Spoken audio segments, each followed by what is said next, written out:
Supreme Rising family, how are you guys doing this wonderful evening? I am doing wonderful. As I always say, I really am doing wonderful. I'm not lying. I say it all the time. Guys, I really do purpose to do great. And so that's why you see it it sounds like a record, I know, but I claim it. Remember, there's power in words, so I claim it every day. So I'm doing fine, and I hope that you guys are doing well also. I wanted to come on a little bit and talk about I want to talk about the Tyre Nichols saga. Chat a little bit about that. But before I get into that, I want to first of all welcome my new subscribers and give an address and say, I am Layla Awake. I am your Black empowerment content creator. And as I always say, I'm always happy and excited to come on and share some special time with you guys. And so I am excited to be here today as well. And so I wanted to, before we get started though, I want to ask you to like the video and also share the video. If you would do that for me, please, I would really, really appreciate that. If anything I say resonates with you. So I wanted to come on and talk a little bit about the Tyre Nichols saga and where we are with that. I know you guys it's all over the news, the Babylon news. I don't watch TV, but I'm hearing people say that, it has captivated the TV. And of course, with it being such a sad tragedy, how can it not,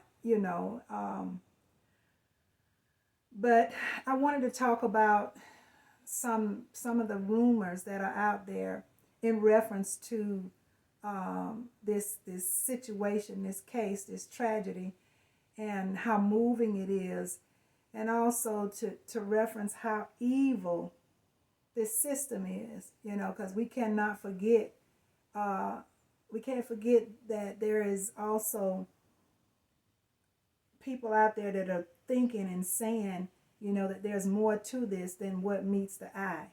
And because of what I know about this system, I don't doubt some of the things that are being suggested right now. I don't doubt it. And but I want to say, I believe that this governmental system is up to something. I believe in my heart, and using critical thought and common sense, I just believe in my heart that this system is playing a part in this young man's tragedy, or supporting it, or there's something fishy about this situation. And there are rumors that Tyre Nichols, there's one rumor I hear that he possibly may have slept with one of the officers' ex-girlfriends. I've heard that rumor. I've also heard that there is possibly political sacrificing going on in this situation, almost like a ritual, some type of sacrifice through the police system, through the governmental system. There's also rumors that this could be a Masonic ritual, and the fact that there were, the perpetrators were have black faces, it kind of alerts us to something else going on. And, if you know if you know and understand the businesses that attached to certain topics in reference to what we're hearing that took place, it's kind of hard not to rule out the possibility that this could be tied to a Masonic ritual. I'm hearing that it could be an order by an agent. Just fishy all the way around, the way that it happened, and the way that things are panning out. And if you pay attention, it looks too like there's some political agenda here. you know, like, they maybe they're getting ready to initiate martial law, maybe defunding the police. That's been, I think, I'm understanding a Democratic agenda as well. I'm gonna be honest with you though, guys. The Republican Democratic, there's just one snake with two heads. I'm sure many of you guys know that by now.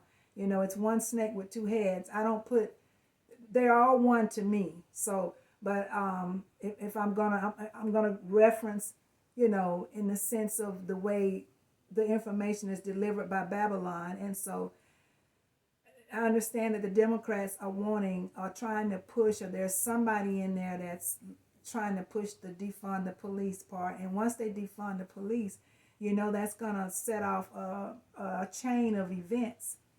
And it's just really fishy.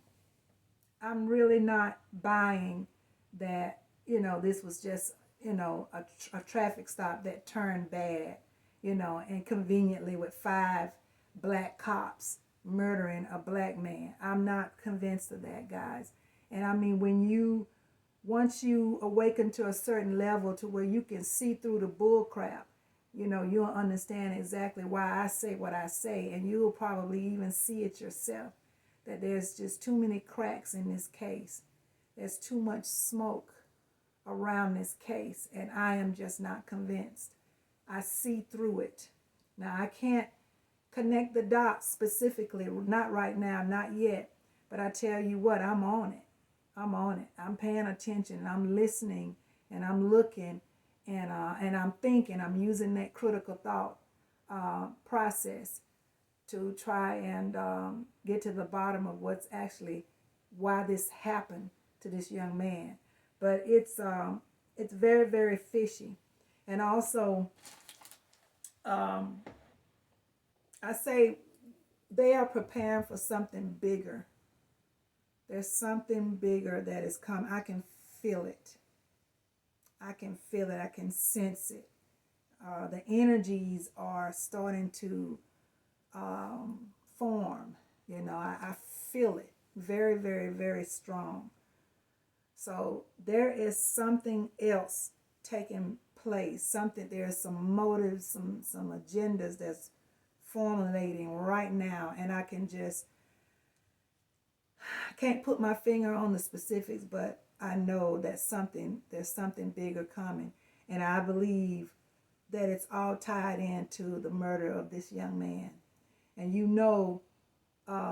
there are many people out there that look like us, that work for them, and just because they're in a black face don't mean anything. If you're in a police uniform, it does not matter what race you are. You are, in my opinion, you are the enemy. I do not trust police in this system. I do not. I've seen too much evil coming out of these departments. So it doesn't matter, because once you put that uniform on, it does not matter what race you are. It does not matter at all. You can be Asian, Hispanic, black, white. You can be blue, green, yellow. Once you put that uniform on, that you swore to oblige the codes. There's a code of silence also. And I'm going to tell you how I know, guys, because I'm going to share this with you. Because back in my very early younger years, back in the early 80s, I was in police law enforcement school.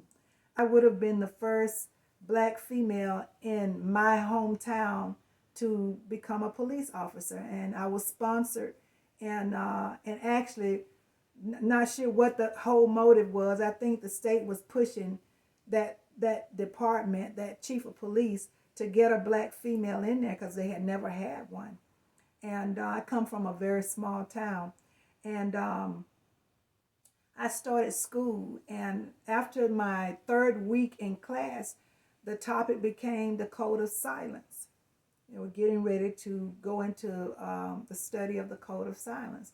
And I sat through class that first day, and as they broke down what the code of silence meant. I was already, my little brain was twirling, and I was thinking, oh no, this ain't gonna work. This is not gonna work. I'm too ride or die, and I began to see the system, and I already had a little bit of information, but back when I was very, very young, I had this mentality, this change the world mentality, and I used to think that I could go into a system like that and highly probably make a difference. But it didn't take me long to realize that the evil was so deep that it just was never going to work where I could go into that type of work and make a difference. And it didn't take very long once we got on the topic of the code of silence before I made my decision to go ahead and withdraw from school. And I did immediately, because I knew there was no way that I was gonna put the police misconduct against righteousness. I knew that I'm not made up to be able to do that. It's not in my DNA/DEA to be able to turn my head when officers or my own colleagues, break their own laws. I realized immediately that that was not going to work. I was not going to be a good team player for that. And so I remember going back when I went in to, so to speak, turn in my badge. I call it turn in my badge, to make the chief of police aware that I was stepping down out of that position. He was very upset. He was very disappointed, because I think they were trying to meet a quota and get, a black female. They really needed a black female in that department. But I let him know, you wouldn't be happy with me. You would be quite disappointed with me. And I said, there's no need for me to waste my time and waste your time, and I let him know exactly why I said what I said. And he called me maybe a couple of more times to try to get me to change my mind, but I absolutely knew at the tender age of 21, I was actually 21 years old, and I knew at that age that I was not going to be fit for what police work required. So I'm telling you, I just know in my heart that that they're up to something, and we just gonna have to be prepared for whatever is coming, because it's gonna come. It has to come. It has to take place, and so we need to be prepared for that. But my heart really goes out to this young man's family, because I can see even the lawyers that are coming in to to represent them in the civil part of this tragedy. I just see, all I see is snakes. It's hard when you're awake, guys, when you're really awake, when you're really enlightened and you really are aware. It gets hard, and I'll be the first to tell you, but I wouldn't have it any other way. I would not have it any other way than to know what I know and to be put in a position to do what I do, in a divine manner. I would not have it any other way. But I tell you, it can be challenging when we know what we know, when we're so aware that we can see through the bull crap. So I do, every so often it's a struggle, and of course I always bounce back and get it together, but it's not easy being, a starseed in this climate, on this planet. It's not, but I do it. I make my way through it, and I'm going to reach, my destination. I am, and I'm grateful that I'm able to be and do what I do. But I wanted to come on and just kind of talk about that a little bit and just kind of tell you where my thoughts are. I'm understanding that 3 of the police officers have bailed out of jail, and because you do know that all 4 of them was eventually arrested and placed in custody, where 3 of them, I understand, have bailed out, and there's 1 that's still in there at this point, at this time, from what I'm hearing.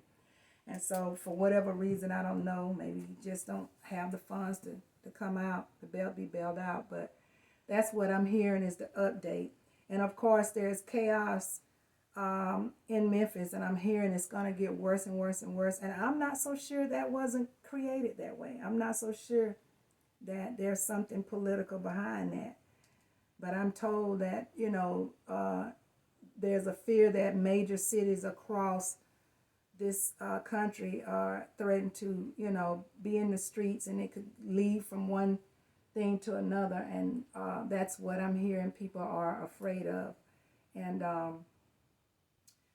but it'll all come out in the wash. I believe in my heart that what's at the root of what took place with this young man, I believe in my heart that it is going to be uncovered. And we are going to see at some point here in the near future why this took place, why this happened. And many people are believing that they're seeing it already.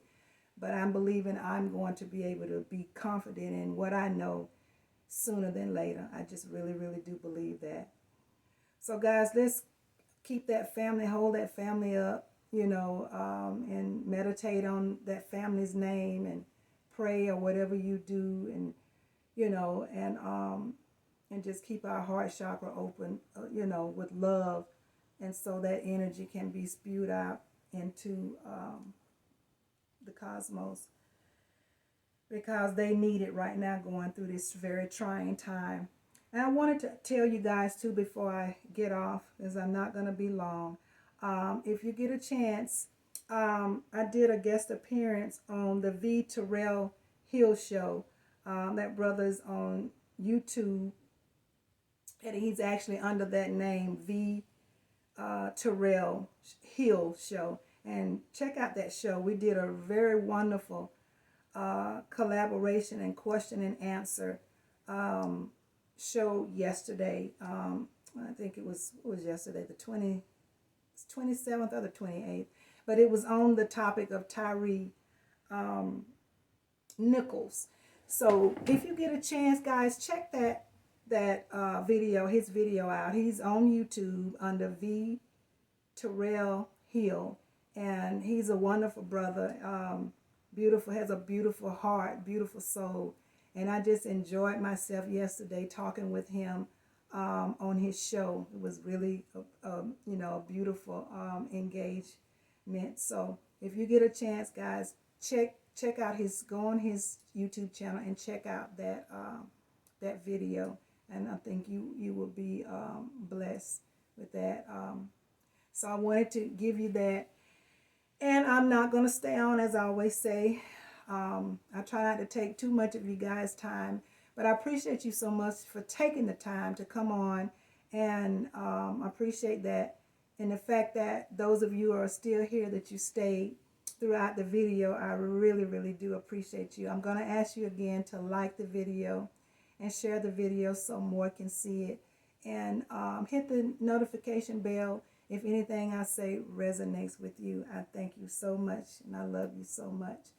Gonna sign out now. I'm gonna say assalamu alaikum to you. Shalom. Namaste. Ashe, ashe, and ashe. As always, keep your head up. Get your sun. Always get you some, any chance you get to get some sun, guys. Get that vitamin D. It is so much needed during these times. And hug somebody. There's always somebody out there that needs a hug. So hug somebody, guys. I appreciate you so much. Again, I say thank you, thank you, thank you. I want you to have a wonderful night and a wonderful weekend. I'm going to say peace be unto you and blessings. Until next time. Bye-bye.